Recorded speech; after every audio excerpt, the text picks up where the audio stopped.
Hey guys, my name is Alexander Preston Campbell. Wow.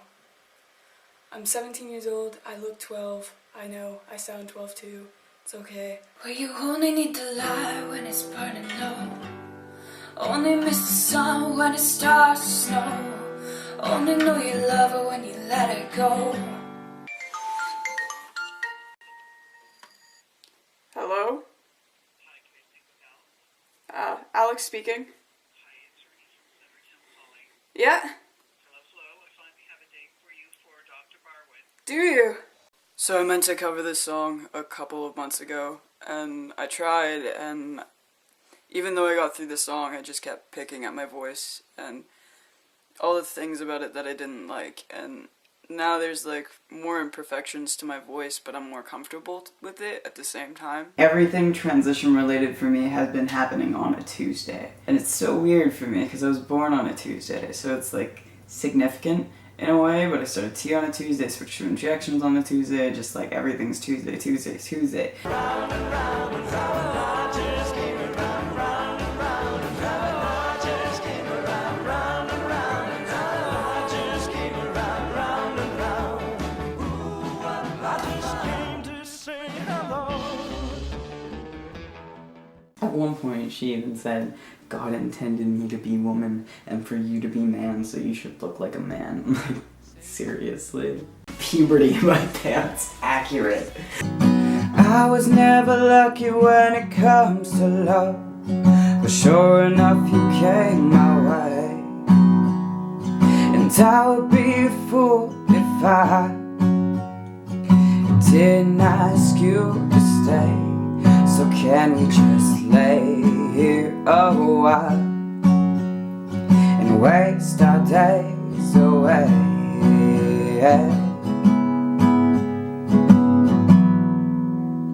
There is only 3 things in this world that I need, and that is friends, happiness, and peace within myself. I am 1 year on testosterone. I know I said this last T update, but like, this just always seemed like something that was so unattainable for me. I never thought I would be able to grow facial hair. I never thought my voice would be this deep. I never thought I could just go up to somebody and start a conversation without worrying. I never thought anything like this would happen. After top surgery, I'm planning to be shirtless all the fucking time, and I don't want hips there. I want to just be like, you know, just maybe. So I transformed the way I wrote poetry and turned it into lyrics, and that was cool. So the same kids who bullied me for my spoken word were buying my lyrics for their bands. Say, tell me you love me when I'm 5 and deep. Seems you only want my love between these sheets, right? All about the lever on the street, you're 5 and mine. Can't be beat away. It's not what you really wanted. Now with the memory of you, I'm on it, and it's taking a toll on my mental faculties. Baby, loving you is my disease. So at 21 years old, I was rushing to the hospital thinking I was having a stroke because I was dealing with side effects of testosterone overdose. For a majority of my life, I was miserable, I was angry, I was suicidal at points. You would expect something like not being able to walk anymore to push me over the edge, but instead I found myself celebrating the small victories and just finding joy in the little things. Hi everyone, I'm Alexander Jasper-Jay, which I know is a different name than I introduced myself at the beginning of this video, but over the course of 5 years, a lot of things change, and unfortunately, when you're condensing that into like a couple of minutes, you tend to graze over some details, and one of the details like I kind of just like touched on over the 4-ish years I've been on testosterone. For 3 of those years I was overdosing, and as a result I wound up losing the ability to walk, and now I just kind of hobble around. I mentioned it because it's a part of my narrative, but it's not necessarily something that you need to be entirely